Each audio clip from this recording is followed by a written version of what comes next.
Hi, this is Sylvia Saber with OpTv Global headlines. Starting with the national updates.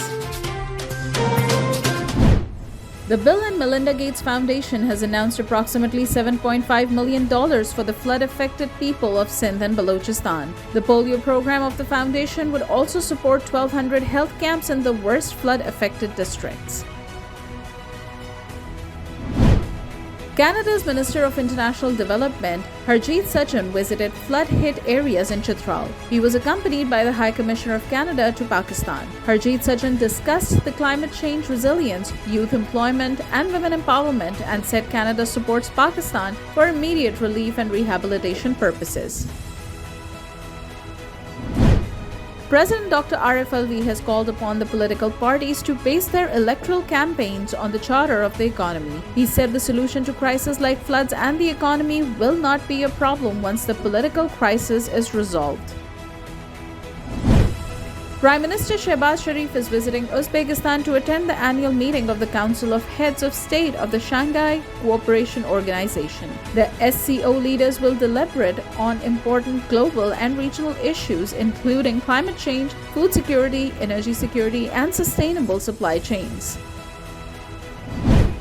Prime Minister Shehbaz Sharif stressed that the International Monetary Fund conditions must be met to steer the country out of economic crisis. Prime Minister warned if the IMF conditions are not met, the program may be wrapped up. Chairman Pakistan Tehreek-e-Insaf Imran Khan has recorded his statement to the Joint Investigation Team in the terrorism case. Police said that the accused could face minimum 5-year imprisonment or maximum life sentence or fines in the terrorism case. Senior PDI leader Shehbaz Gill has finally been granted bail by the Islamabad High Court in the sedition case. He was arrested last month after a treason case was filed against him for inciting mutiny within the Pakistan Army through his remarks. Pakistan People's Party co-chairman Asif Ali Zardari's ancestral village is at risk of inundation by floodwaters. Areas around Fatwal Zardari are already inundated while villagers complain about authorities' mismanagement. The tech giant Meta has announced to contribute Rs 125 million to help flood-affected communities of Pakistan. The donations aimed at supporting emergency aid, food, water, sanitation in flood-hit areas and will help flood-affected children get back to school. A woman gave birth to 6 children at Jinnah Postgraduate Medical Center Hospital in Karachi. 5 out of 6 children were born alive. One of the female child could not survive. Up next, we have the international updates. The U.S. Department of Justice is ready to accept the appointment of one of the judges proposed by former U.S. President Donald Trump as a special master in the investigation of classified documents. Trump rejected both of the government's nominations. United States Senate Foreign Relations Committee approves Thaivan Policy Act. Senate committee has taken the first step towards directly providing $4.5 billion in military aid to Taiwan. The United States has announced it is setting up a foreign fund to manage $3.5 billion in Afghanistan's reserves. Washington's confirmation came days after the revelation of U.S. plan to deposit Afghan funds at the Bank of International Settlements. An Israeli soldier and 2 Palestinians have been killed in a shootout in the occupied West Bank. The incident took place after Israeli troops intercepted 2 men spotted approaching a barrier along the boundary of occupied West Bank. Thousands of mourners are paying their respects to Queen Elizabeth as she lies in state in Westminster Hall. She was brought in a procession from Buckingham Palace. Princes William and Harry, along with the King Charles III, walked behind the coffin. Guns were fired in Hyde Park and Big Ben tolled every minute in the somber ceremony.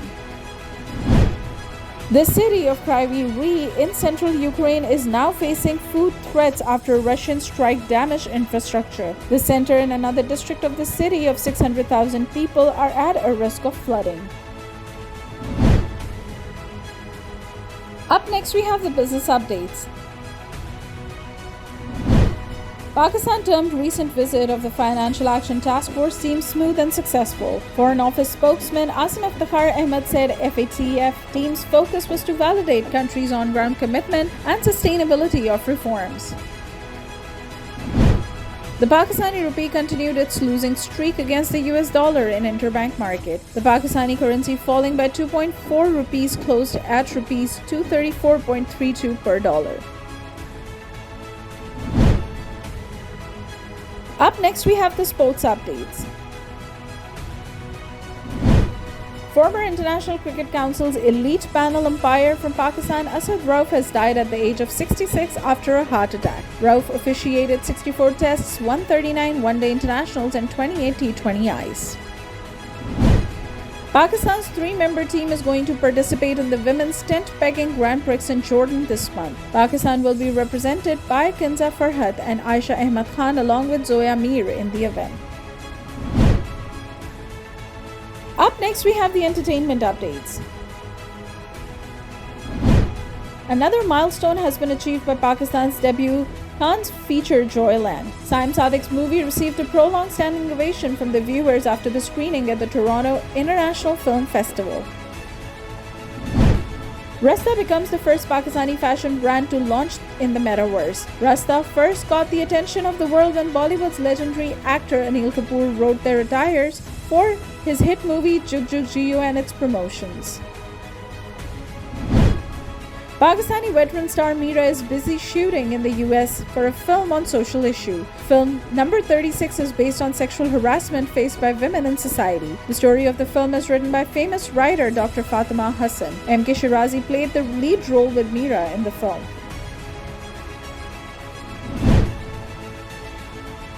Up next, we have the health updates. Pakistani health officials are warning of a looming health crisis in the country after devastating recent floods. Many displaced people are living near stagnant waters. Up next, we have the updates on science and technology. Oxford University study revealed that switching from fossil fuels to renewable energy could save the world as much as $12 trillion by 2050. The report said it is wrong to claim that moving quickly towards cleaner energy resources is expensive. Researchers say that going green now makes economic sense because of the falling costs of renewables.